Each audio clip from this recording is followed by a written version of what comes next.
कौम मुस्लिम की आवाज़। मौजूदा दौर में दुनिया ये कोशिश कर रही है कि कलमा पढ़ने वालों की आवाज़ बिल्कुल बंद कर दी जाए। दुनिया ये कोशिश कर रही है कलमा पढ़ने वालों की आवाज़ को बिल्कुल दबा दिया जाए। मुल्क के कोने कोने में ये कोशिश की जा रही है कि कलमा पढ़ने वालों की ज़बान से या तो जुमले निकले नहीं, और अगर निकले हैं तो वो उनके करीब रह जाएं, कहीं ना पहुँचें, ना हुकूमत वक्त तक पहुँचें, ना पार्लियामेंट तक पहुँचें, ना सदन तक पहुँचें, ना हमारे हुकूक के मुतालबे के लिए पहुँचें। इसीलिए मैं मुल्क के कोने कोने में अपनी कौम से कहता हूँ, जिंदा रहना है तो फिर मौत से डरना कैसा, जिंदा रहना है तो फिर मौत से डरना कैसा, जंग लाजिम हो तो लश्कर नहीं देखे जाते, जिंदा रहना है तो फिर मौत से डरना कैसा, जंग लाजिम हो तो लश्कर नहीं देखे जाते। याद रखिएगा, दुनिया ये कोशिश कर रही है आपकी आवाज़ को दबा दिया जाए, मगर आप अपनी आवाज़ को दबने मत दीजिए। किसी समझदार ने कहा था, ये खामोश मिजाजी तुम्हें जीने नहीं देगी, ये खामोश मिजाजी तुम्हें जीने नहीं देगी, इस दौर में जीना है तो कोहराम मचा दो, ये खामोश मिजाजी तुम्हें जीने नहीं देगी, इस दौर में जीना है तो कोहराम मचा दो। हमारे बुजुर्गों ने हमें बोलने का मिजाज दिया, ज़बान खोलने का मिजाज दिया। मुसलमान इस बोलने और ख़ामोश रहने के फ़लसफ़े को समझते थे। उस वक्त तक मुसलमानों का हाल ये था, जिस गली से गुजर जाते थे लोग उनके तेवर को देख के कलमा पढ़ के मुसलमान हो जाते थे। मुसलमान ये जानते थे कब बोलना है और कब खामोश रहना है। आज अलमिया ये है कि मेरी कौम के लोगों को ये बात समझ में नहीं आ रही है कि बोलना कब है और खामोश कब रहना है। जहाँ खामोश रहना होता है वहाँ मेरी कौम चीखती चिल्लाती है, जहाँ खामोश रहना होता है वहाँ मेरी कौम नारे लगाती है, जहाँ खामोश रहना होता है वो बात अखबारों में छपवा दी जाती है, जहाँ खामोश रहना होता है वो बात चौराहे पे की जाती है, जहाँ खामोश रहना होता है उस मौजू को होटल चाय पर डिस्कस किया जाता है, जिस बात को दबानी होती है उसको बाज़ाब्ता माइक पर बयान किया जाता है। और जब बात नामूस रिसालत की आती है, जहाँ बोलना होता है, तो मेरी कौम के जवानों को डरा के खामोश कर दिया जाता है। नहीं, हालात बहुत ज़्यादा ख़राब हैं। मेरे अजीज़ों, हुजूर ताजुश्शरिया ने बरेली शरीफ से हमें ये मिजाज दिया था, जवानों न तुम डरने वाले हो, न तुम दबने वाले हो, न तुम झुकने वाले हो, न तुम छुपने वाले हो। याद रखो तुम्हारी जवानी का जोर क्या है। मेरे ताजुश्शरिया ने फरमाया, जिंदगी ये नहीं है किसी के लिए, जिंदगी ये नहीं है किसी के लिए, जिंदगी है नबी की नबी के लिए, जिंदगी ये नहीं है किसी के लिए, जिंदगी है नबी की नबी के लिए। ना समझ मरते हैं जिंदगी के लिए, जीना मरना है सब कुछ नबी के लिए। जहां खामोश रहना है समझ लीजिए उस जगह को भी अच्छे से, और जहां बोलना है वहां बोलिए भी। आप कभी खामोश नहीं थे। इस्लाम की 1500 साल तारीख उठाकर देखिए। हमें फख्र है इस बात पर कि सारे हीरो हमारी ही तारीख में हैं। हमें फख्र है इस बात पर, हमारे यहां कोई जीरो नहीं है, हमारे यहां कोई जीरो नहीं है। जितने हीरो हैं दुनिया में वो सारे हीरो हमारी तारीख में हैं। सलाहुद्दीन अय्यूबी हमारे पास, मोहम्मद बिन कासिम हमारे पास, टीपू सुल्तान हमारे पास, अर्तुगरुल गाजी हमारे पास, औरंगजेब आलमगीर हमारे पास, उस्मान गाजी हमारे पास, और तो और हबीबुर रहमान हमारे पास, मुजाहिद मिल्लत हमारे पास, मुफ्ती आजम हमारे पास, ताजुश्शरिया हमारे पास। मौजूदा दौर का सबसे बड़ा मुहाफिज नामूर रिसालत, व्हील चेयर पर बैठने वाला अल्लामा खादिम हुसैन रिजवी हमारे पास। 10 महीने हुजूर की इज्जत पर पहरा देते हुए जेल में रहने वाला सलमान अजहरी हमारे पास।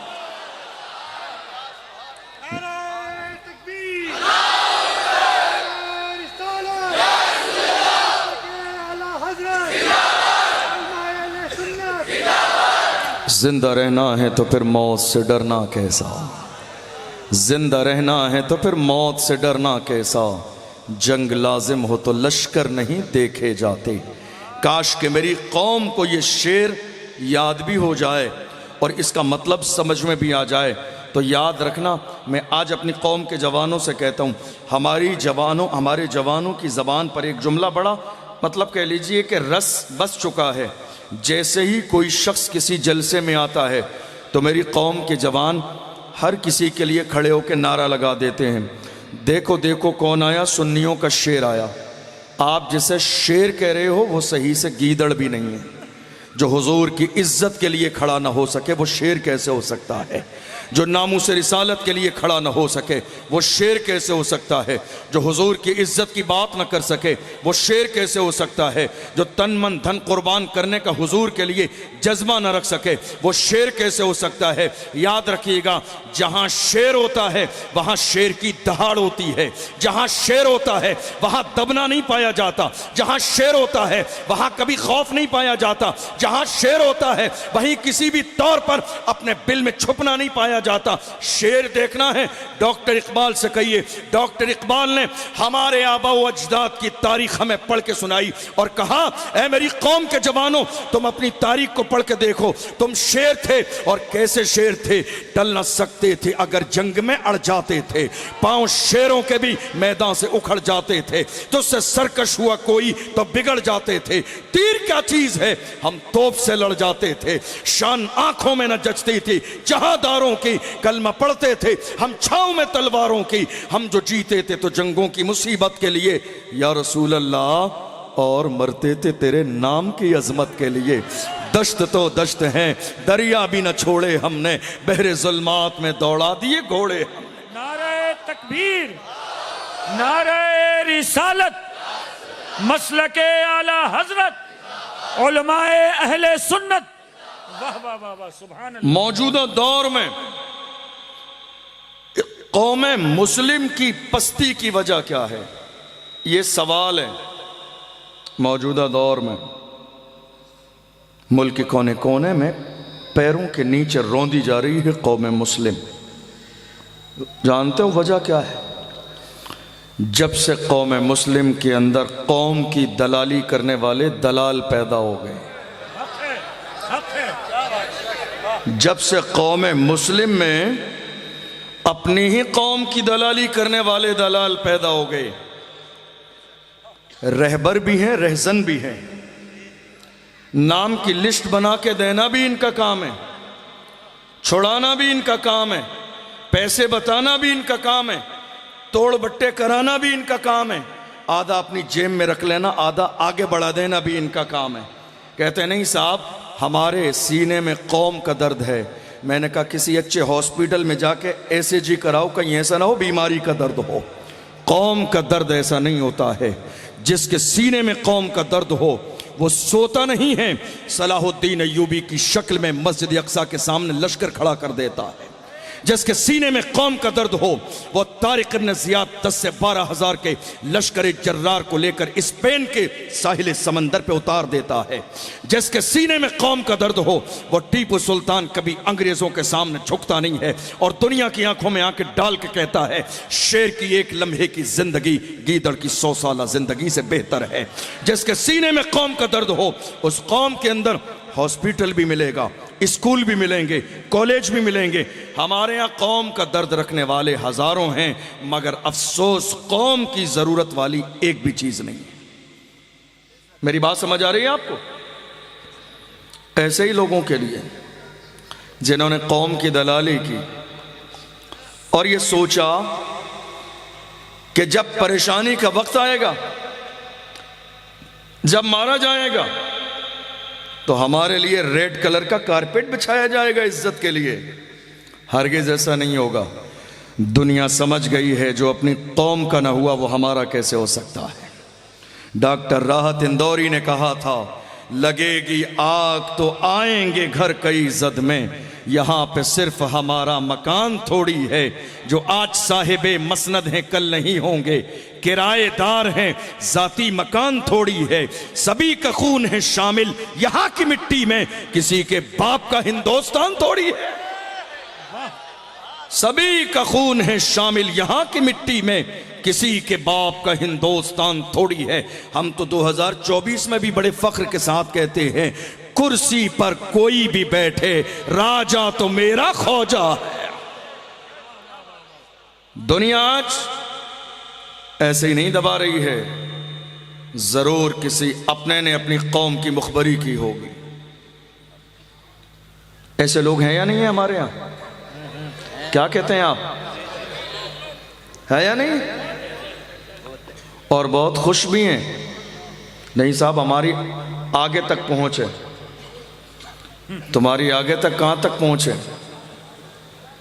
कहां तक पहुंचे? हराम काम को पहुंच समझते हो? कौम को नुकसान देने को तुम पहुंच समझते हो? अपनी कौम को जमीन के नीचे दबाने को तरक्की समझते हो? हरगिज नहीं, तरक्की ये नहीं है। तरक्की वो है कि जिन्होंने अपनी कौम के लिए जान के नजराने पेश किए हैं, मगर कभी कौम की इज्जत और वकार पर हर्फ नहीं आने दिया है। वो थे कौम के रहबर, वो थे कौम के सूरमा। आज कौम मुस्लिम से हमारे सामने मसाइल बहुत ज़्यादा हैं। अगर मैं तफसील से बहुत सारे मसाइल पर बात करूं, बात बहुत लंबी हो जाएगी। सबसे बड़ा मसला मौजूदा दौर में, जिस पर हमारे यहाँ बात की नहीं जाती है, लोग करना नहीं चाहते हैं, और जिस चीज़ को नाजायज़ व हराम समझा जाता है, वो क्या है? सियासत। क्या है? लोग नाजायज़ व हराम समझते हैं सियासत को। मुल्क की आज़ादी के बाद से लेकर आज तक कौम मुस्लिम ने जिस बात की तरफ सही माना में तवज्जो नहीं दी, वो है सियासत। और आज तक देख लीजिए मेरी कौम का हाल ये है, इलेक्शन के ज़माने में कितने लोग ऐसे हैं जो 500 रुपए में पूरे ख़ानदान का वोट किसी जालिम को बेचने के बाद मस्जिद के इमाम से आके कहते हैं, हजरत जुमे में दुआ करा देना, अल्लाह जालिम हुक्मरान से निजात अता फरमाए। 500 रुपए में पूरे ख़ानदान के वोट बेच दिए, और उसके बाद आके कहते हैं, हजरत जुमे में दुआ करा देना, अल्लाह जालिम हुक्मरान से निजात दे। उससे बड़े जालिम तो आप हैं कि आपने इस बात की परवाह न की, आपने सिर्फ अपना ज़ाती मफाद देखा। काश के मिल्लत के बारे में सोचा होता, काश के कौम के बारे में सोचा होता, काश मेरी कौम की बेटियों के फ्यूचर के बारे में सोचा होता, तो आप जालिम के साथ न होते। याद रखिएगा, खुदा ने हमें गुलामी के लिए नहीं, क़यादत के लिए पैदा किया है। खुदा ने हमें गुलामी के लिए पैदा नहीं किया। आज मेरी कौम के जवान, हम देखते हैं, अफसोस होता है, इलेक्शन के ज़माने में रात के अंधेरे में न जाने किस किस के पोस्टर लगाते फिरते हैं, किसके फ्लैक्स लगाते फिरते हैं, किसके लिए न जाने क्या क्या तोड़ बट्टे कराते फिरते हैं वोट मांगने के लिए। सैयदुल उलमा ने मारहरा शरीफ से फरमाया, किसी की जय बिजय हम क्यों पुकारें, क्या गरज हमको, हमें काफ़ी है सैयद अपना नारा या रसूल अल्लाह। खुदा ने तुम्हें गुलामी के लिए नहीं, क़यादत के लिए पैदा किया है, मगर कायद वही बन सकता है जिसकी जहन में क़यादत हो, जिसकी फ़िक्र में क़यादत हो, जिसकी ज़िंदगी में क़यादत हो, जिसके शूर में क़यादत हो। जो कौम गुलामी की आदी बन जाए, वो कौम कभी कायद नहीं बन सकती। मेरे अजीज़ों, तुम ये क्यों सोचते हो कि क़यादत का मौका तुम्हें नहीं मिलेगा? नहीं, माहौल ऐसा नहीं है। कदम उठाना तुम्हारा काम है, कामयाबी की मंजिल पहुंचाना ये अल्लाह की रहमत का काम है। अगर मैं सियासत पर बात करूं, हमारे यहाँ सियासी हवाले से टोटल नेगेटिव सोच। क्या है? टोटल नेगेटिव सोच। नहीं साहब, हम कैसे सियासत कर सकते हैं? हम कैसे फील्ड में आ सकते हैं? हम कैसे मैदान में आ सकते हैं? हमें कामयाबी कैसे मिल सकती है? कामयाबी देना ये अल्लाह के इख्तियार में है। तुम्हारी तादाद से कम लोगों ने भी बड़े बड़े मनसब और ओहदे लिए। तुम्हारी तादाद तो बहुत ज्यादा है। तुमसे छोटे छोटे कम तादाद वाले लोगों ने, जिनकी तादाद कम थे, मगर उन्होंने कोशिश की, मेहनत की, लगे रहे, गुलामी कबूल नहीं की। क़यादत का मिजाज उनके अंदर मौजूद रहा और अल्लाह ने इसी बुनियाद पर उन्हें कामयाबी अता फरमाई। आज बहुत सारे लोग कहते हैं, नहीं साहब हम तो सियासत नहीं करेंगे। मैंने कहा कोई बात नहीं है, आप सियासत नहीं करेंगे, आपके साथ सियासत कर दी जाएगी। आप सियासत नहीं करेंगे, आपके साथ सियासत कर दी जाएगी। ये मस्जिदें आज तोड़ी जा रही हैं, कोई है रोकने वाला? काश के कौम मुस्लिम के पास सियासी ताकत होती तो आज मस्जिदों पे बिल्डोजर न चलता। काश मेरी कौम के पास सियासी पावर होता तो मदरसे मिस्मार न किए जाते। काश मेरी कौम के पास सियासी पावर होता तो मुफ्ती सलमान अजहरी 10 महीने जेल के अंदर न रहते। काश मेरी कौम के पास सियासी पावर होता तो मौलाना कमर गनी उस्मानी साहब 2 साल से ज्यादा जेल के अंदर न रहते। काश के मेरी कौम के पास सियासी पावर होता तो मुल्क के हालात ये ना होते। काश के मेरी कौम के पास सियासी पावर होता तो उनकी आवाज़ें उनके गले में दम न घोट रही होती, वो खुल के मुल्क के कोने कोने पर ये नारा लगाते कि मोहम्मद से वफा, तूने तो हम तेरे हैं, ये जहां चीज है क्या लौह कलम तेरे हैं, कुव्वते इश्क से हर पस्त को बाला कर दे, दहर में इसमें मोहम्मद से उजाला कर दे, मोहम्मद की मोहब्बत दीन हक की शर्त अव्वल है, इसी में हो अगर खामी तो सब कुछ नामुकम्मल। हुजूर की मोहब्बत और हुजूर की इज्जत, आपको हैरानी होगी ये जानकर आज कितनी मस्जिदों में इमामों का हाल ये है, जुमे के दिन अगर वो हालात पर बात करें तो कमेटी वाले जाके नमाजे जुमा के बाद रोक देते हैं, मना कर देते, नहीं साहब हालात पर बात नहीं करनी, नामूस रिसालत पर बात नहीं करनी, व्हील चेयर पे बैठने वाले का नाम लेना नहीं, वो वहां का है तुम यहां के हो, ऐसे कैसे नाम ले सकते हो? नाम आ जाएगा, नाम मैं कहता हूं एक बार नहीं 1 करोड़ बार हमारा नाम आ जाए, दुनिया की फहरिस्त में नाम आएगा तो मुस्तफा की भी तो फहरिस्त में नाम आएगा। दुनिया की लिस्ट में नाम आएगा तो क्या मुस्तफा की लिस्ट में नाम नहीं आएगा? और जिनका नाम हुजूर की लिस्ट में आ जाता है वो बड़े फख्र के साथ कहते हैं, जब तक बिका न था तो कोई पूछता न था, तुमने खरीद के मुझे अनमोल कर दिया।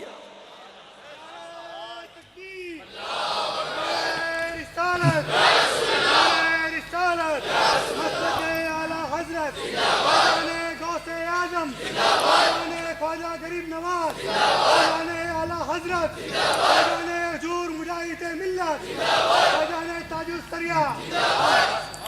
बाज़ाब्ता नमाज जुमा के बाद ऐसे बहुत सारे मसाइल मेरे सामने हैं जहाँ किसी आलिम ने नामूस रिसालत पर जुमे में तकरीर की, कमेटी ने आके कहा नहीं साहब हालात अच्छे, हम अफोर्ड नहीं कर सकते, लोग आ रहे हैं, हमारे पास फ़ोन आ रहा है, चारों तरफ से फ़ोन आ रहे हैं, हम जवाब क्या देंगे, इसलिए हज़रत सीधी सादी नमाज रोज़े की बात कीजिए। मैंने कहा जालिमों, वो नमाज नहीं जहां मुस्तफ़ा का ख्याल नहीं, जहां हुजूर की इज्जत की बात न की जाए वो नमाज कैसी नमाज है? इस्लाम में नमाज बाद में है, इश्क रसूल पहले है।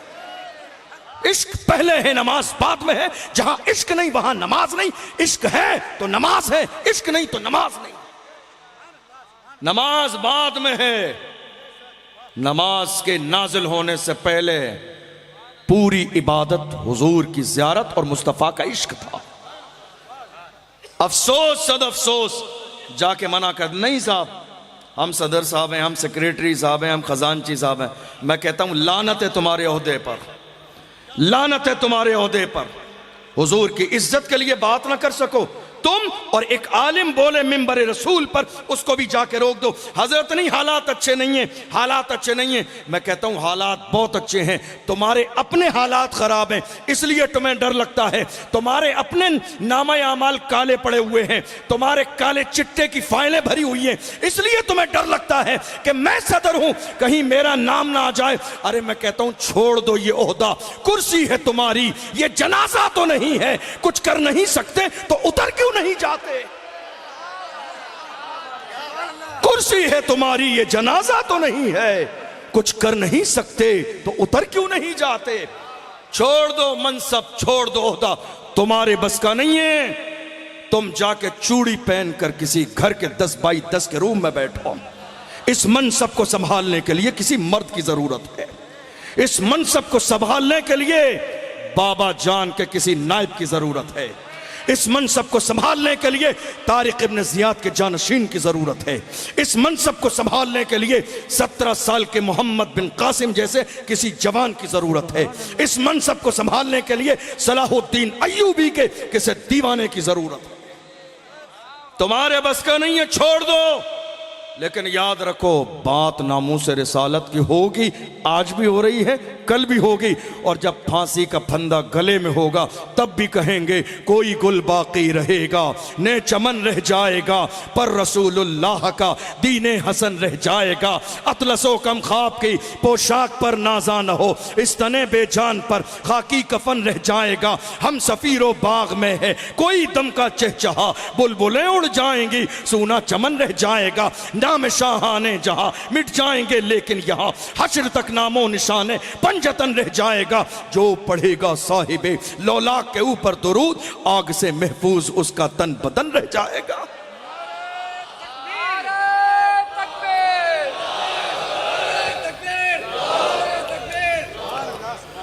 मैं बड़े ही मोहब्बत के साथ कहता हूं, आपके बस का नहीं है, कोई फर्जो वाजिब नहीं है कि नहीं साहब आप ही सदर साहब कहलाएं, कोई फर्जो वाजिब नहीं है, हुक्म नाजिल नहीं हुआ है।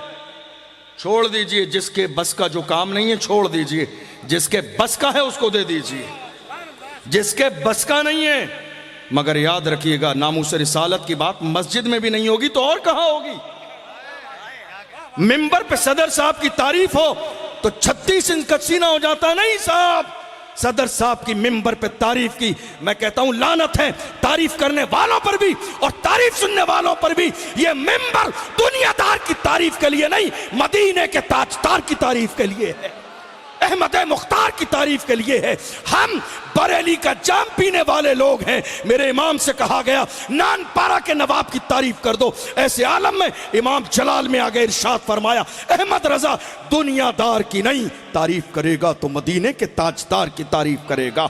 और पुकार के कहा, वो कमाल हुस्न हुजूर है कि गुमाने नक्शे जहां नहीं, यही फूल खार से दूर है, यही शम्मा है कि धुआं नहीं। फुसहा अरब के बड़े बड़े तेरे आगे यूं है दबे लचे, कोई जाने मुंह में ज़बान नहीं बल्कि जिस्म में जा नहीं। या रसूल अल्लाह, करूं तेरे नाम पे जां फिदा, करूं तेरे नाम पे जां फिदा, करूं तेरे नाम पे जां फिदा। न बस एक जां दो जहां फिदा, दो जहां से भी नहीं जी भरा। करूं क्या करोड़ों जहां नहीं, करूं मधे अहले दो वल रजा। पड़े इस बला में मेरी बला, मैं गदा हूं अपने करीम का, मेरा दीन पारे ना नहीं। मिंबर रसूल पर भी अगर नामूस रिसालत की बात न की जाएगी तो और कहां होगी? कई बार मेरे साथ ऐसा हुआ, कई जगह जलसों में पहुंचे, जब बिल्कुल मैं तकरीर करने के लिए कुर्सी पर बैठ गया तो एक साहब ने आके कहा, वो हज़रत ऐसा है, ज़रा हालात ऐसे ही हैं, थोड़ी सी नरम तकरीर कर देना। मैंने कहा तुम सुलह कुल्ली हो? ये नरम तकरीर क्या होती है? ये नरम तकरीर क्या है?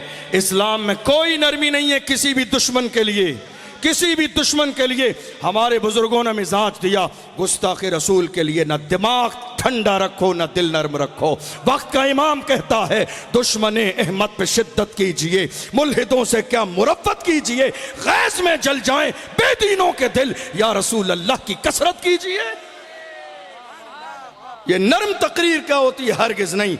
ये बोली वही बोल सकता है जो मुनाफिक हो। कभी आशिक ये बोली नहीं बोल सकता है, कभी दीवाना ये बोली नहीं बोल सकता है, कभी गुलाम ये बोली नहीं बोल सकता है, कभी मानने जानने वाला ये बोली नहीं बोल सकता है। गुलामों की बोली क्या होती है जानते हैं? गुलाम कहते हैं जो जान मांगोगे जान देंगे, जो माल मांगोगे माल देंगे, मगर ये हमसे कभी ना होगा, नबी का जाहो जलाल देंगे। गुलामों की बोली जानते हो क्या होती है? गुलाम कहते हैं हर जफा हर सितम गवारा है, इतना कह दे कि तू हमारा है। गुलामों की बोली क्या होती है? दिल को तेरी तलाश तेरी जुस्तजू तो है, मिलना तेरा कठिन है मगर आरजू तो है। गुलामों की बोली ये नहीं होती है जरा हालात ऐसे ही है नर्म, कोई नरमी नहीं गुस्ताखों के लिए, गद्दारों के लिए कोई नरमी नहीं, गुस्ताखों के लिए कोई नरमी नहीं। इज्जत उसी की जाएगी जो मुस्तफ़ा की इज्जत करेगा, रिश्ता उसी से रखा जाएगा जिसका रिश्ता मदीने वाले मुस्तफ़ा से होगा, जिसका रिश्ता मदीने वाले मुस्तफ़ा से नहीं, उसका रिश्ता हमारा न कभी हुआ है न इंशाअल्लाह जब तक जिंदा है रिश्ता हो सकता है। हमारे दरमियान रिश्ते की जो वजह है वो इश्क़ रसूल है। इश्क़ रसूल न हो तो हमारा किसी से कोई रिश्ता नहीं है। डॉक्टर इकबाल ने तो और आगे बढ़ के कहा, हो न ये फूल तो बुलबुल का तरन्नुम भी न हो, चमने दहर में कलियों का तबस्सुम भी न हो, ये न साक़ी हो तो फिर मैं भी न हो, खुम भी न हो, बज़्म में तौहीद भी दुनिया में न हो, तुम भी न हो, खैमा इफलाक का इस्तादा इसी नाम से है, नबज़े हस्ती तपिशामादा इसी नाम से है, दस्त में दामने कुहसार में मैदान में है, बहर में मौज की आगोश में तूफान में है, चीन के शहर मराकश के बयाबान में है, और पोशीदा मुसलमानों के ईमान में है कि मोहम्मद से वफा तूने तो हम तेरे हैं, ये जहां चीज है क्या लौहो कलम तेरे। हुजूर की मोहब्बत आज हमारे उलमा को दबाया जा रहा है। नहीं साहब, ऐसी तकरीर नहीं करना। ऐसा हो रहा है बहुत सारी जगहों पर, समझ रहे हैं आप। कितने आलिमों की इमामत छूट गई,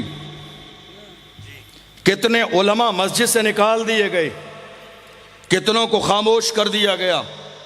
लेकिन मैं एक बात और बताऊं, नॉर्मल दिनों में पता नहीं चलता है आशिक़ रसूल कौन है। मेरी बात पर तवज्जो है आपकी। आम दिनों में पता नहीं चलता है आशिक़ रसूल कौन है। नारा तो सभी लगाते हैं, जब बात हुजूर की इज्जत की आती है पता तब लगता है कौन मरने और मिटने के लिए तैयार है।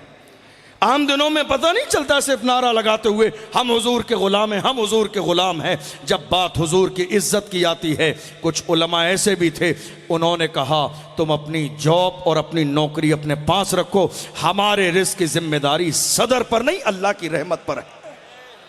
रिस्क देने वाली जात अल्लाह की है। अल्लाह का कुरान कहता है वमा मिन दाब्बतिन फिल अर्दि इल्ला अलल्लाहि रिज़्क़ुहा, ज़मीन में कोई जानवर भी ऐसा नहीं है मगर उसको रिस्क देना ये अल्लाह के रहमो करम पर है। जब वो जानवरों को रिस्क देता है तो क्या नाइब रसूल को रिस्क अता नहीं फरमाएगा? क्या आलिम दीन को रिस्क नहीं देगा? अशरफुल मखलूकात को रिस्क नहीं देगा? हरगिज़ नहीं। किसी भी तौर पर हुजूर की इज्जत पर बात आएगी तो समझौता नहीं किया जाएगा। और जिन्होंने समझौता किया, कुछ लोग ऐसे भी रहे जिन्होंने कहा कोई बात नहीं है, नहीं बोलने देते हैं तो ना बोलने दें, अपने क्या जाता है, अपने खामोशी से रहिए, नमाज पढ़ाते रहिए और बस चलती रहेगी इमामत और जिम्मेदारी।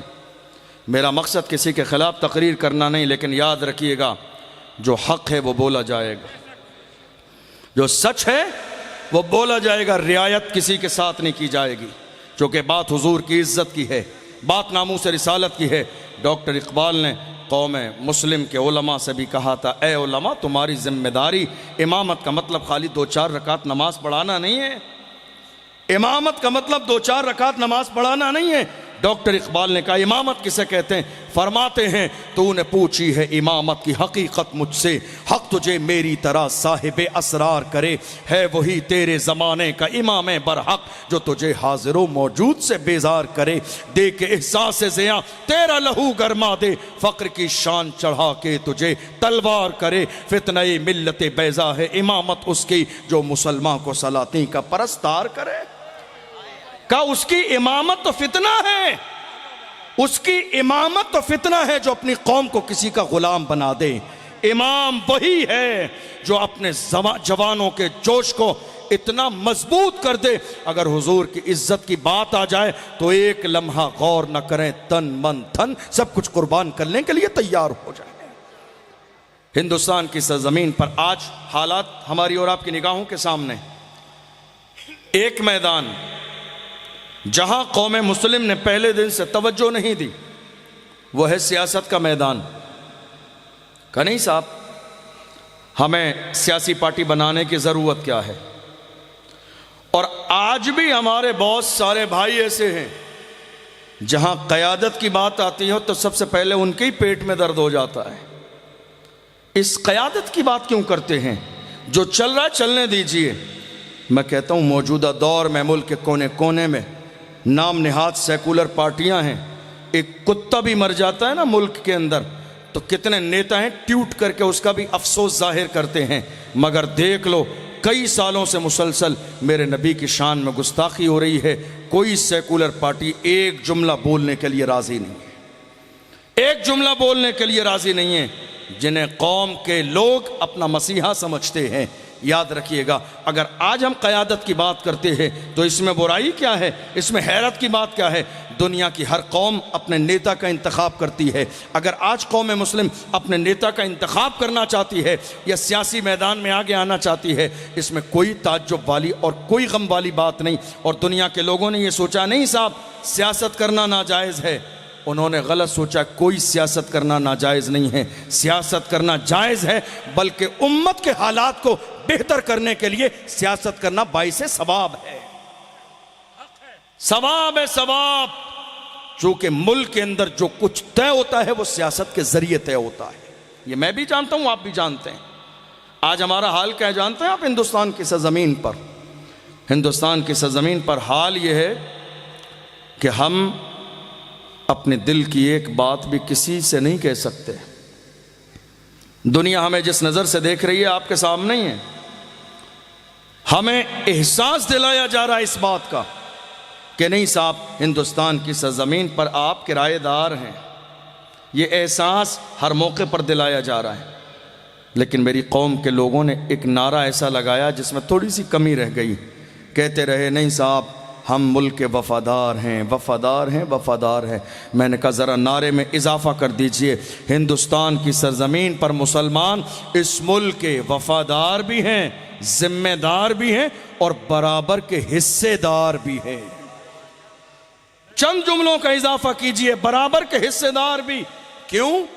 जब पड़ा वक्त चमन पे तो लहू हमने दिया, जब पड़ा वक्त चमन पे तो लहू हमने दिया।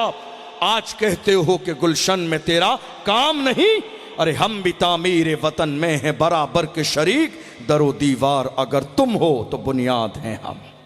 हिंद को नाज है जिस पर वो निशानी हम हैं, ताज और लाल किले के यहाँ बानी हम हैं। न घबराओ मुसलमानों खुदा की शान बाकी है, अभी इस्लाम जिंदा है, अभी कुरान बाकी है। ये दुश्मन क्या समझते हैं जो अपने दिल में हंसते हैं, अभी तो करबला का आखिरी मैदान बाकी है। मेरी कौम के जवानों को आज डराने की कोशिश की जा रही है और अफसोस पहले डराने का काम गैर करते थे, आज डराने का काम हमारी बस्तियों में किया जा रहा है। डराने वाला कौन है? मैंने देखा, बहुत ज़्यादा पुरानी बात नहीं, थोड़े से ज़माने पहले की बात है, जब कुछ कुत्ते भौंकने लगे थे मेरे नबी की इज्जत पर, कुछ कुत्ते भौंकने लगे थे मेरे नबी की इज्जत पर, और ये सोच रहे थे नहीं साहब हम भौंकते रहेंगे। मैंने कहा खबरदार खबरदार, तुम्हारी नाक में नकील डालने वाला सलमान अजहरी अब जेल से बाहर आ गया है। ज़रा सोच समझ के अपनी ज़बान से जुमला निकालना, मुहाफ़िज़े नामूस रिसालत अब जेल से बाहर आ गया है। तुमने क्या सोचा था तुम भोगते रहोगे? कोई बात नहीं, बहुत सारे हुजूर के ग़ुलाम, हमारे दिलों में तकलीफ़ है नामूस रिसालत के मसले को लेकर, लेकिन मैं बस इतनी बात कहता हूँ, जो हुजूर की इज़्ज़त पर भौंक रहे हैं, बस एक काम कीजिए, इनको पकड़ के ले जाके कहीं किसी जगह इनका DNA कराइए। क्या कराइए? नहीं पहुँची बात आपके जहन तक? इनको पकड़िए, ले जाके इनका DNA कराइए। DNA कराने के बाद जो रिपोर्ट आएगी तब कहेंगे या रसूल अल्लाह बात सही थी, जो आपका नहीं वो असली बाप का नहीं, बात सही थी, DNA करा लीजिए, बात सही थी या रसूल अल्लाह, जो आपका नहीं वो असली बाप का नहीं। मैं नहीं कहता हूं, अल्लाह का कुरान कहता है उतुल्लिम बाद ज़ालिका ज़नीम, मेरे महबूब जिसने आपकी शान में गुस्ताखी की है वो तो हरामी है। मैं नहीं कहता हूं, अल्लाह का कुरान कहता है, और ये कहने में मुझे कोई जर्रे के बराबर डर भी नहीं, खौफ भी नहीं। जो हक है वो बोला जाएगा, इसलिए कि अल्हम्दुलिल्लाह हम मुनाफिक नहीं, इमाम अहमद रजा के मानने वाले हैं। जो हक है वो बोला जाएगा। अल्लाह का कुरान कहता है उतुल्लिम बाद ज़ालिका ज़नीम, महबूब जिसने आपकी शान में गुस्ताखी की वो तो हरामी है। और अगर आपका जहन हाजिर है तो ज़रा गौर कीजिएगा, जब इन्होंने मेरे नबी की शान में भौंकना शुरू किया, जहन हाजिर है आपका? जब इन्होंने मेरे नबी की शान में भौंकना शुरू किया, उससे पहले तो हम इनके बारे में जानते ही नहीं थे कि ये हरामी है या हलाली। भौंक कर इन्होंने अपना इंट्रोडक्शन खुद ही करा दिया। भौंक कर इन्होंने अपना इंट्रोडक्शन खुद करा दिया। ए लोगो मुझे हलाली ना समझना, ए लोगो मुझे हलाली ना समझना। हुजूर की शान में गुस्ताखी इसलिए कर रहा हूं क्योंकि मेरे नुत्फे में कमी है। मेरे बाप का पता नहीं, मेरे नुत्फे का पता नहीं। अल्लाह की इज्जत की कसम, याद रखना, जो लोग चाह रहे हैं हुजूर का नाम मिटा दिया जाए, मैं कहता हूं बेवकूफ़ो, तुमने क्या सोचा? हुजूर की इज्जत बढ़ाने वाले, इस मिंबर पर बैठने वाले ये मौलवी हैं। इन मौलवियों ने हुजूर की इज्जत को बढ़ाया? हरगिज़ नहीं। हम मौलवियों ने नहीं, हुजूर की इज्जत को मौला ने बढ़ाया है। हुजूर की इज्जत को मौला ने और कितना बढ़ाया है। बरेली से आवाज आई है, रहेगा यूं ही उनका चर्चा रहेगा, रहेगा यूं ही उनका चर्चा रहेगा। पड़े खाक हो जाएं जल जाने वाले, हश्र तक डालेंगे हम पैदाइश मौला की धूम। मिस्ल फारस नजद के किले गिराते जाएंगे, खाक हो जाएं अदू जलकर मगर हम तो रजा। दम में जब तक दम है जिक्र उनका सुनाते जाएंगे। वो जो न थे तो कुछ न था, वो जो न हो तो कुछ न हो। जान है वो जहान की, जान है तो जहान है। दुनिया में दो तरह के लोग होते हैं, एक आशिक और एक हासिद। अब इन दोनों में से किसी से उल्टा काम कभी मत कराइए। हासिद से तारीफ मत कराइए, है? जो आशिक वाला काम है वो हासिद से नहीं, और हासिद वाला काम आशिक से नहीं। आशिक क्या कहता है? आशिक अपने अंदाज में कहता है, सबसे औला वाला हमारा नबी, सबसे बाला वो बाला हमारा नबी, अपने मौला का प्यारा हमारा नबी, दोनों आलम का दूल्हा हमारा नबी, जिसके तलवों का धोवन है आबे हयात, है वो जाने मसीहा हमारा नबी।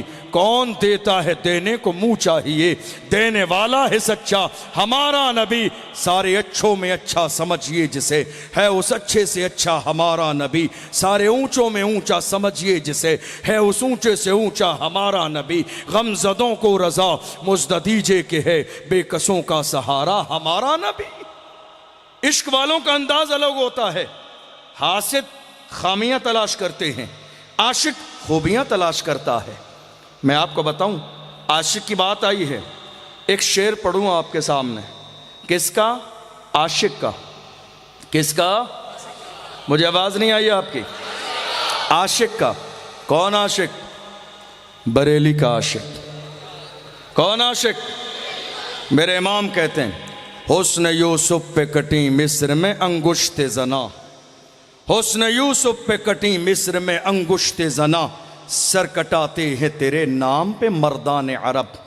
इश्क देखिए, शेर एक ही है, मगर मेरे इमाम ने सूरह यूसुफ की तफसीर को एक मिसरे में जमा कर दिया, शेर में नहीं। शेर कहते हैं दो मिसरों को मिलाकर एक शेर। पहली लाइन में हुस्न यूसुफ पे कटिंग। अब गौर कीजिएगा, मेरे इमाम कहते हैं यूसुफ का हुस्न और हुजूर की जात, जरा गौर से देखिए। हुस्न यूसुफ पे कटिंग, ये नहीं कहा काटी, कटी, कटना और है, काटना और है। हुस्न यूसुफ पे कटिंग, मिस्र में, मुल्क खास कर दिया, पूरी दुनिया में नहीं, एक मुल्क में, मिस्र में। कटिंग पास्ट है ये, एक बार। अंगुश्ते जना, अंगुश्त फारसी का लफ्ज है उंगली, जना औरतें। मेरे इमाम कहते हैं हुस्न यूसुफ पे कटी मिस्र में अंगुश्ते जना। बात समझ आई? बात जब हुजूर की आई तो कहते हैं सर कटाते हैं, वहां उंगली है, यहां, वहां कटी हैं, यहां कटाते हैं। हुस्न यूसुफ पे कटी और यहां सर कटाते हैं। कटी एक बार, कटाते हैं कयामत तक। या रसूलल्लाह, आपकी शान यह है कि आपके मानने वाले एक बार नहीं, कयामत तक, जब तक आपकी इज्जत की बात आएगी, हुजूर के गुलाम कहेंगे जो जान मांगोगे जान देंगे, जो माल मांगोगे माल देंगे, मगर ये हमसे कभी ना होगा, नबी का जाहो जलाल देंगे। हुस्न यूसुफ पे कटी मिस्र में, एक मुल्क खास किया मिस्र में, सब जगह नहीं, सब जगह नहीं, पूरी दुनिया में नहीं। हुस्न यूसुफ पे कटी मिस्र में अंगुश्ते जना, औरतों की उंगलियां, मगर बात हुजूर की आई तो कहते हैं सर कटाते हैं। वहां उंगली है, यहां सर है, वहां एक बार कटाया, यहां कयामत तक कटेंगे, वहां कट गई। वहां मुल्क खास है, यहां पूरी दुनिया के कोने कोने पर, वहां औरतें हैं, यहां मर्द है, वहां उंगली है, यहां सर है। गौर कीजिए, हुस्न यूसुफ पे कटी मिस्र में अंगुश्ते जना, सर कटाते हैं तेरे नाम पे मर्दान अरब। आज कितने लोग ऐसे हैं, कहते हैं क्या बात है, ये आला हजरत हमें समझ में नहीं आते। क्या आला हजरत हमें समझ में नहीं आते। मैंने कहा बेवकूफ, आला हजरत को समझने के लिए सब कुछ आला होना चाहिए। आला हजरत तुम्हें समझ में नहीं आते, तुम जैसे अदना हजरतों को आला हजरत कैसे समझ में आएंगे। तुम जैसे अदना हजरतों को, और अदना तो बड़ी बात है, तुम तो हजरत ही नहीं। आला हजरत को समझने के लिए कम से कम हजरत होना जरूरी है, और तुम कुछ भी नहीं।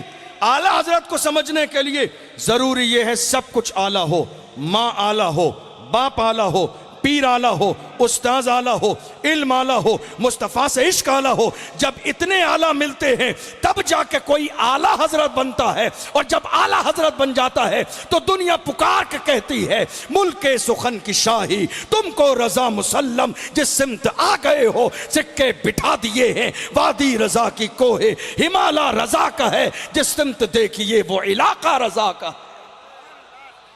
आला हजरत कौन है, जिन्होंने हमारे ईमान की हिफाजत की है। आशिक और हासिद मेरे इमाम हैं। एक शख्स आया गुलाब का फूल लेकर, और ला के इमाम अहले सुन्नत के हाथ में दिया मोहब्बत में, कहा हुजूर गुलाब का फूल है। क्या दिया, सब बोलिए, गुलाब का फूल। कहा हुजूर देखिए ये गुलाब का फूल कितना खूबसूरत है। आला हज़रत को ला के गुलाब का फूल दिया, का हुजूर रंग देखिए कितना खूबसूरत है, ताजगी देखिए कितनी अच्छी है, हुस्न देखिए कितना ज़्यादा है। कमाल ये है कि महबूब, एक आशिक हर चीज़ में अपने महबूब का जलवा देखता है। वो कुछ भी देखे चेहरा उसके सामने उसके महबूब का ही होता है।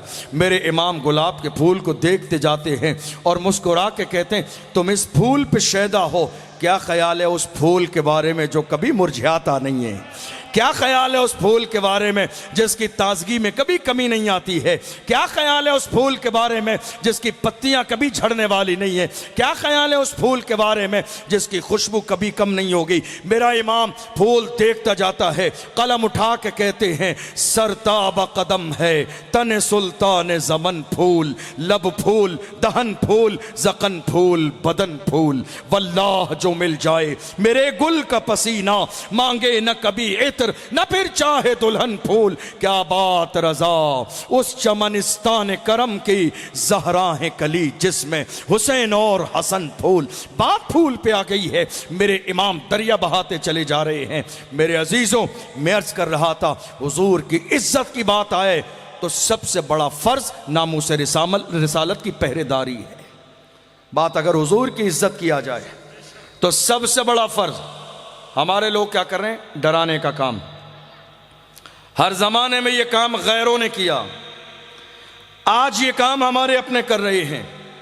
बहुत सारी जगहों पर बड़ी माजरत के साथ उलमा भी ये काम कर रहे हैं। बहुत सारी जगहों पर जो कायदीन कहलाने वाले लोग हैं वो भी ये काम कर रहे हैं।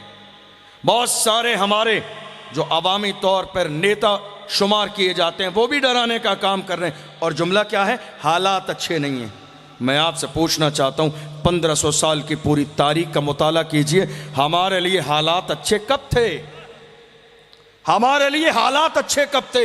हमारा हाल ये था जब 313 थे तो लरसता था जमाना। जब 313 थे तो लरसता था ज़माना। आज हम करोड़ों हैं तो करते हैं गुलामी। गुलामी सिर्फ इसलिए की जा रही है कि मेरी कौम के लोगों को, कौम के रहबर और रहनुमा बनने वाले लोग डराने का काम कर रही हैं। मेरे अजीज़ों, कौम के लोगों को डराने की ज़रूरत नहीं है। जवानों के सीनों को जो है खौफ से भरिए मत, बल्कि सीनों को भरना है तो इश्क़ रसूल से भरें, मोहब्बत रसूल से बने, हुजूर की दीवानगी से भरें और अपने जवानों से कहें मेरे कौम के जवानों, हुजूर की नामूस के लिए खड़े हो जाओ।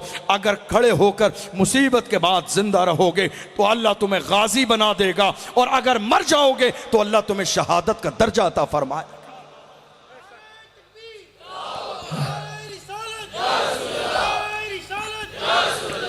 जो हालात आज बना दिए गए हैं और हमें एहसास ये दिलाने की कोशिश की जा रही, हिंदुस्तान में किराएदार हैं हम, किराएदार नहीं, किराएदार नहीं, मुसलमान हिस्सेदार हैं। लेकिन अफसोस कि ये बात हम भूल गए। हमने इस जुमले को दोहराया नहीं। हमने 1000 नारे लगाए मगर ये नारा लगाया नहीं। दुनिया भूल गई, दुनिया ये भूल गई कि ये भी बराबर के हिस्सेदार हैं। आज ज़रूरत है इस बात की, हर नारे के अंदर ये शामिल कीजिए, इस हिंदुस्तान की सरजमीन के मुसलमान वफादार भी हैं और बराबर के हिस्सेदार भी हैं। आज नामूस रिसालत के मसले को लेकर हमारे उलमा को जेलों में डालने की कोशिश की जा रही है, मगर याद रखिएगा जिन उलमा से दुश्मनी की जा रही है, इस मुल्क की आज़ादी में सबसे बड़ा किरदार अगर किसी ने अदा किया है तो वो हमारे आलिमों ने अदा किया है। अंग्रेज़ों के खिलाफ जिहाद का फतवा देने वाली ज़ात अगर कोई है तो वो अल्लामा फजल हक खैराबादी की ज़ात है, जिन्होंने अंग्रेज़ों के खिलाफ जिहाद का फतवा दिया। कौन मुजाहिद मिल्लत, कौन मुजाहिद मिल्लत? वो मुजाहिद मिल्लत जो 8 बार जेल गए।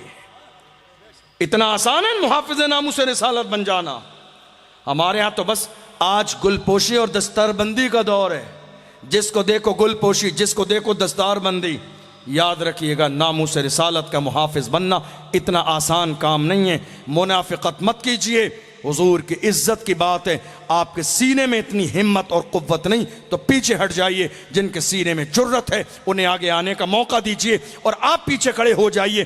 टांग खींचने का मिजाज पैदा मत कीजिए। नहीं नहीं, मेरे जो है मादर इल्मी अल-जामिअतुल शफिया से हुजूर हाफिज मिल्लत ने फरमाया इत्तिहाद जिंदगी है, इख्तिलाफ मौत है। नहीं, ये मिजाज पैदा मत कीजिए। जो हुजूर की इज्जत के लिए खड़ा है, खामियां नहीं खूबियां तलाश कीजिए, सपोर्ट करने की आदत डालिए। और हम तो बड़े फख्र के साथ कहते हैं कान भरने वालों की नहीं, काम करने वालों की कदर करें। कान भरने वालों की नहीं, कान भरने वालों की नहीं, काम करने वालों की कदर करें। अल्लामा फजल हक खैराबादी को जजीरा अंडमान निकोबार ले जाया गया। जुर्म क्या था उनका? इस मुल्क की आज़ादी के लिए जिहाद का फतवा दिया अंग्रेज़ों के खिलाफ। जजीरा अंडमान ले जाए गए। एक अंग्रेज़ ऑफिसर आया, मौलाना अब भी वक्त है, फतवा वापस ले लो, तुम्हारी जान बख्श दी जाएगी, बड़ा ओहदा और मनसब मिलेगा। गौर करना तुम्हारे तेवर क्या थे। अल्लामा फजल हक खैराबादी ने उनकी कैद में रहते हुए अंग्रेज ऑफिसर के चेहरे पे थूक दिया, थूक दिया अंग्रेज ऑफिसर के चेहरे पर और कहा जालिम, हम मुस्तफ़ा के गुलाम हैं, हमारे कलम से जो फतवे निकलते हैं हुकूमतें बदल जाती हैं, फतवे नहीं बदलते। दुनिया ने देखा थोड़े से जमाने के बाद उसी फतवे पर मुल्क के कोने कोने में अमल हुआ। अंग्रेज भाग गए और भारत की सरजमीन पर आज भी इज्जत के साथ मोहम्मद अरबी के गुलाम सलामत हैं और इंशाअल्लाह हमेशा सलामत रहेंगे। इसी मुल्क की आज़ादी के लिए हमारी कुर्बानियां कम नहीं है, इस मुल्क की आज़ादी में किसी से। फिर भी हमसे ये गिला है कि वफादार नहीं, फिर भी हमसे ये गिला है कि वफादार नहीं। अरे हम वफादार नहीं, तू भी तो दिलदार नहीं। हम वफादार नहीं, तू भी तो दिलदार नहीं। हजरत मौलाना सैयद किफ़ायत अली काफ़ी की कुर्बानी देख लीजिए। अशफाकुल्ला खान को गिरफ्तार किया गया और जानते हो अंग्रेज़ क्या करते थे? हमारे कपड़ों पर जो इस्त्री की जाती है उसको गर्म करते और गर्म करने के बाद बाज़ाब्ता अशफाकुल्ला खान के जिस्म पर लगाया जाता और जब जिस्म की खाल जल जाती तो उनकी जली हुई खाल पर नमक लगाया जाता था तड़पते थे, बेचैन होते थे। किस लिए? मुल्क की आज़ादी के लिए मुहिम न चलाएं, रुक जाएं, ठहर जाएं, कदम आगे न बढ़ाएं। मगर ऐसे आलम में भी जब उनके जिस्म पर नमक लगाया जाता था, अशफाकुल्ला खान ऐसे आलम में भी मुस्कुरा के कहते थे, सरफरोशी की तमन्ना अब हमारे दिल में है, देखना है जोर कितना बाजुए कातिल में है, वक्त आने पर बता देंगे तुझे ऐ आसमां, हम अभी से क्या बताएं क्या हमारे दिल में है। दुनिया ने देखा मुल्क आज़ाद हुआ, मगर ऐसे ही नहीं आज़ाद हुआ, कुर्बानियां देने के बाद कुर्बानियां दी गई हैं। सैयद किफ़ायत अली काफ़ी, अंग्रेज़ों ने इनको कहा मुल्क के गद्दार हैं, फांसी दी जाएगी मुरादाबाद के चौराहे पर।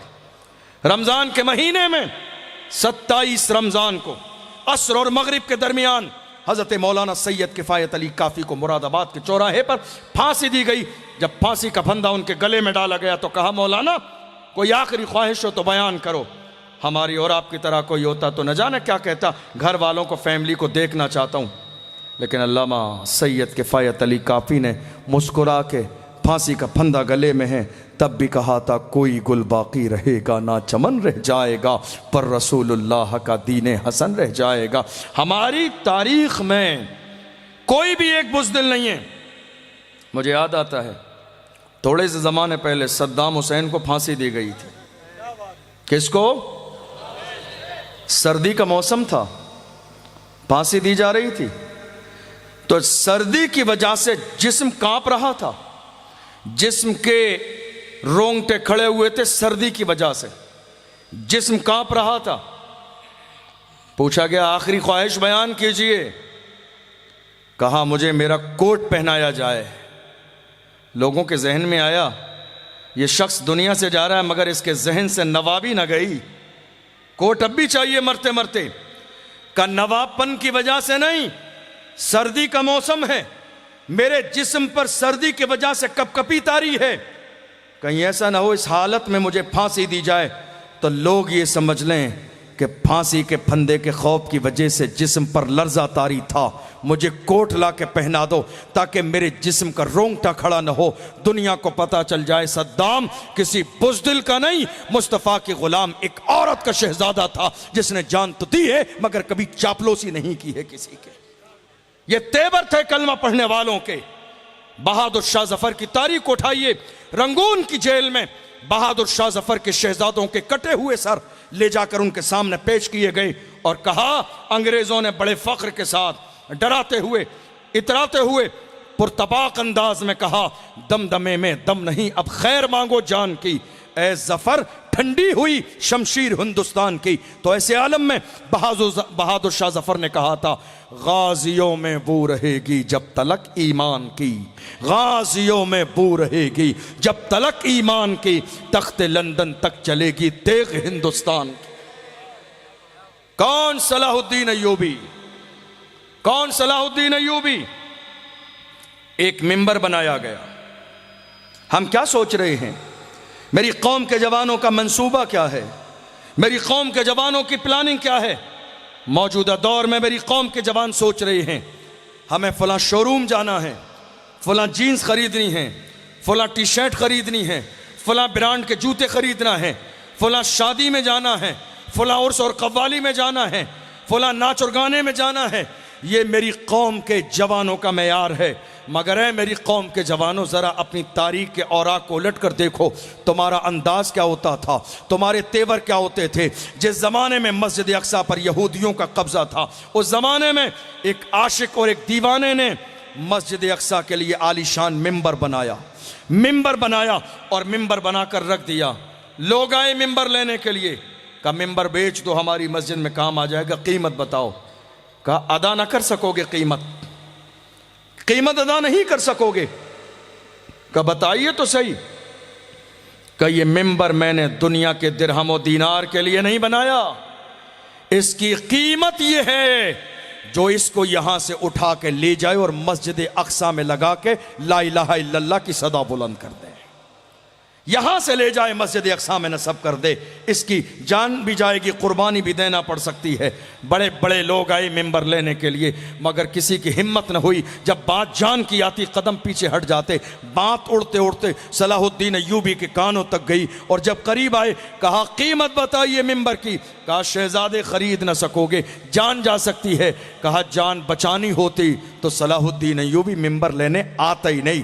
जान बचानी किसको है, जान दे दी उसी की थी। हक तो ये है कि हक अदा न हुआ, मिंबर लिया, ले जाकर मस्जिद अक्सा के सामने सलाहुद्दीन अय्यूबी अपने लश्कर को लेकर खड़े हैं और दुनिया के सामने ऐलान कर रहे हैं, मायूस न हो ए चमने मिल्लते बैजा, जिंदा है तो सींचेंगे तुझे खून जिगर से। सामने खड़े हैं दरो दीवार को देखकर सलाहुद्दीन अय्यूबी कहते हैं, न मस्जिद में न बैतुल्लाह की दीवारों के साए में नमाज इश्क अदा होती है, तलवारों के साए में। दुनिया ने देखा उनके जज्बे और हिम्मत की बुनियाद पर अल्लाह ने मस्जिद अक्सा को फतेह किया। मिंबर रखा गया और खड़े होने के बाद मिंबर पे कहा, अल्लाह तेरा शुक्र है, तूने हमारे बाजू की ताकत नहीं, अपनी रहमत की बुनियाद पर मस्जिद अक्सा को कामयाब फरमाया, फतेह अता फरमाइए। ये किसी और की तारीख नहीं, हमारी तारीख है। आज हमारी कौम के जवानों का मयार देख लो, रातें कहां गुजर रही हैं, कहां गुजर रही हैं रातें। रात के 3-3 बजे तक फोन किया जा रहा है किसी गैर महरम से। याद रखिए जिना का हिस्सा है ये। जवानी अय्याशियों के लिए नहीं है, जवानी शराब व शबाब के लिए नहीं है, जवानी रंग रगेलियों में डूब जाने के लिए नहीं है। अगर नारा लगाते हैं इश्क़ रिसालत का, या रसूलल्लाह आपका दामन नहीं छोड़ेंगे, तो नारा ऐसा मत लगाइए कि जिस नारे का आपको मतलब पता ना हो। मेरी कौम के जवान मुल्क के कोने कोने पर आज लब्बैक का नारा लगाते हैं, लब्बैक या रसूल अल्लाह, या रसूल अल्लाह हम अपनी जान दे देंगे। मुझे बताइए लब्बैक का मतलब कभी आपने जानने की कोशिश की? लब्बैक का मतलब क्या है? लब्बैक का मतलब यह है, या रसूल अल्लाह हम हाजिर हैं आपके नाम पर, हम हाजिर हैं आपके हुक्म पर। मैं आपसे पूछना चाहता हूं, आप नारा लगा रहे हैं लब्बैक या रसूल अल्लाह, या रसूल अल्लाह हम हाजिर हैं, कहां हाजिर हैं आप? मस्जिद में तो हाजिर नहीं है, नमाज में तो हाजिर नहीं है, फजर में तो हाजिर नहीं है। अफसोस जिस कौम के जवान 2 रकात जुमे की नमाज पढ़ के मस्जिद से बाहर निकल जाएं, हफ्ते के बाद भी ईमानदारी से पूरी जुमे की नमाज अदा ना करें, हफ्ते के बाद जुमे के नमाज के बाद मस्जिद में खड़े होकर हुजूर पर सलातो सलाम ना पढ़ें। वो कहते हैं हुजूर के नाम पर दर्द जो है गर्दन कटा देंगे। मैं कहता हूँ जिस कौम के जवान नाम मोहम्मद पर गर्दन झुका ना सकें, वो गर्दन कटा कैसे सकते हैं?